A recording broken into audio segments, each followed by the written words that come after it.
Assalamualaikum warahmatullahi wabarakatuh. Perkenalkan nama saya Dito Prasojo dari kelas T2C dengan NIM 210301056. Saya di sini izinkan saya untuk berpresentasi tentang perawatan dan perbaikan. Uh, untuk kali ini saya ingin berpresentasi tentang perawatan dan perbaikan yang pada router. Kenapa saya memilih router? Karena di kosan saya kebetulan routernya sedang rusak dan saya belajar-belajar mencari-cari gimana apa sih router itu. Mungkin pertama-tama kita lihat dulu ya penjelasan tentang router.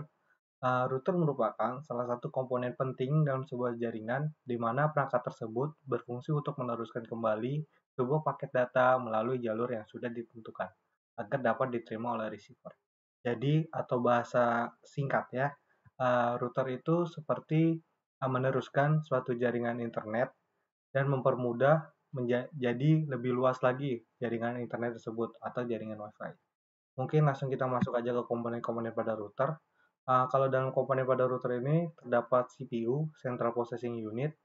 CPU adalah komponen yang berfungsi menjalankan instruksi atau perintah dalam operating system. Selain itu, CPU pada router juga berperan sebagai pengontrol jaringan interface berskala besar, yang terdiri dari beberapa CPU. Di samping itu, CPU juga memiliki fungsi untuk menginisiasi sistem dan juga fungsi routing. Terus yang kedua ada RAM atau Random Access Memory. Fungsi RAM dalam komponen router adalah berperan sebagai memori prosesor utama dan juga memori share input atau output. Memori share input atau output di sini maksudnya ialah untuk saling berbagi antar interface dalam menyimpan paket secara sementara. Sebab ketika power router dimatikan, seluruh isi pada RAM akan hilang. Jadi ini hanya sementara. Jadi kayak input memori itu di situ cuma hanya sementara. Yang ketiga ada NVRAM. Fungsi komponen berikut ini adalah sebagai tempat penyimpanan startup configuration.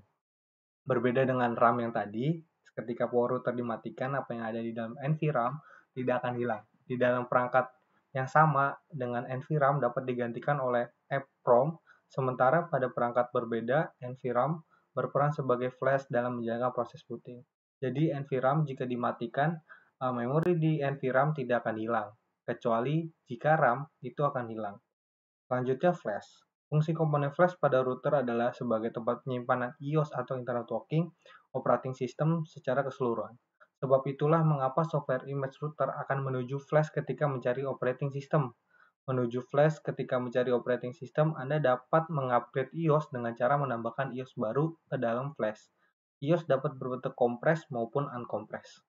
Selanjutnya ada bus, bukan bis yang ada di biasanya, tapi ini bis yang ada di dalam bus atau yang ada di dalam router. Kalau bus yang ada dalam router, komponen router berikutnya adalah bus kebanyakan perangkat router tersusun atas dua jenis bus, yaitu bus system dan juga bus CPU. Bus system berfungsi untuk alat komunikasi antar interface atau slot tambahan dan CPU. Sementara bus CPU berfungsi sebagai akses komponen dari media penyimpanan di dalam router. Selanjutnya ROM.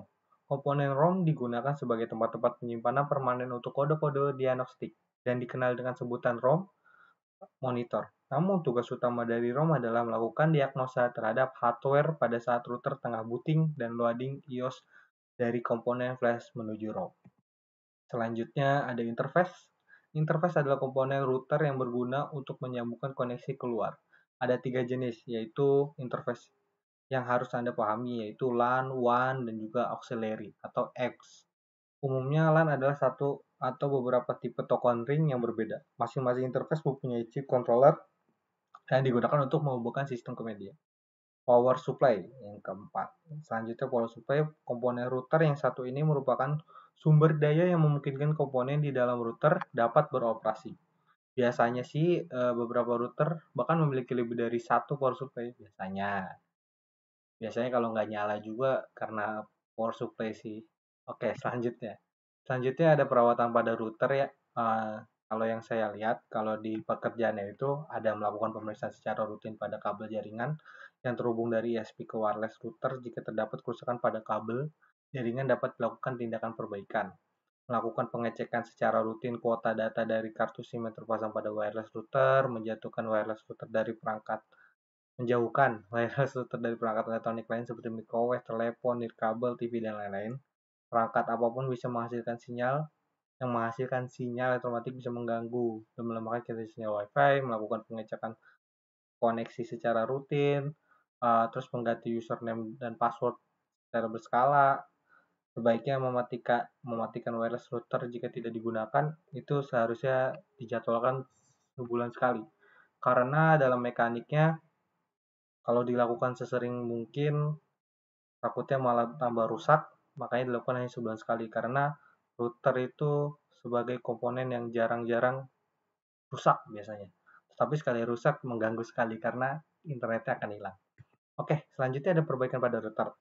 Nah, seperti contoh-contoh masalah yang saya temukan yaitu kalau lampu LED indikator tidak menyala, mungkin bisa periksa power adapter pada wireless router. Kemungkinan besar power adapter tersebut belum terhubung atau mengalami kerusakan atau bermasalah. Yang kedua, LED indikator internet berubah-ubah warnanya, berwarna hijau atau hijau berkedip. Periksa koneksi 4G, kemungkinan koneksi 4G belum terhubung atau area wilayah belum terlingkupi koneksi 4G. Sehingga koneksi 2G, 3G yang digunakan pada device router ini. Jadi, pada belum 4G cuma dipaksa untuk 4G, biasanya seperti itu routernya. Yang ketiga, ada antena wireless router tidak bisa dipasangkan. Periksa dan pastikan kedua port antena dalam keadaan baik. Bisa aja karena kedua port tersebut sudah rusak, tapi kita paksakan untuk dipasangkan. Ya itu nggak mungkin bisa dipasang dong. Oke, selanjutnya ada RCM Reliability Center Maintenance. RCM Reliability Center Maintenance merupakan sebuah proses atau metode yang digunakan untuk menentukan kebutuhan maintenance suatu aset fisik agar tetap bisa melakukan tugasnya. Berikut tahap-tahapan dari maintenance strategi RCM. Aset register, yang pertama itu ada aset register, merupakan backbone dari semua tahapan yang ada. Yang kedua, criticality ranking, merupakan nilai tingkat kekritisan yang menempel pada suatu fisik berdasarkan metrik POV, probability of failure, atau COV, consequence of failure, sehingga nantinya akan dihasilkan apakah suatu aset fisik masuk dalam tingkat kritisan high, medium, atau low. Ada FMEA dan task development di sini mendefinisikan failure mode dengan basis equipment, dan di setiap failure mode akan mempunyai maintenance task ataupun tindakan pencegahan yang dibutuhkan. Oke, mungkin itu saja yang bisa saya jelaskan di presentasi kali ini. Maaf bila ada salah-salah kata. Seperti yang kita tahu, saya juga masih belajar, jadi mungkin masih banyak salah-salahnya. Mungkin sekian dari saya. Maaf bila ada salah-salah kata. Wassalamualaikum warahmatullahi wabarakatuh.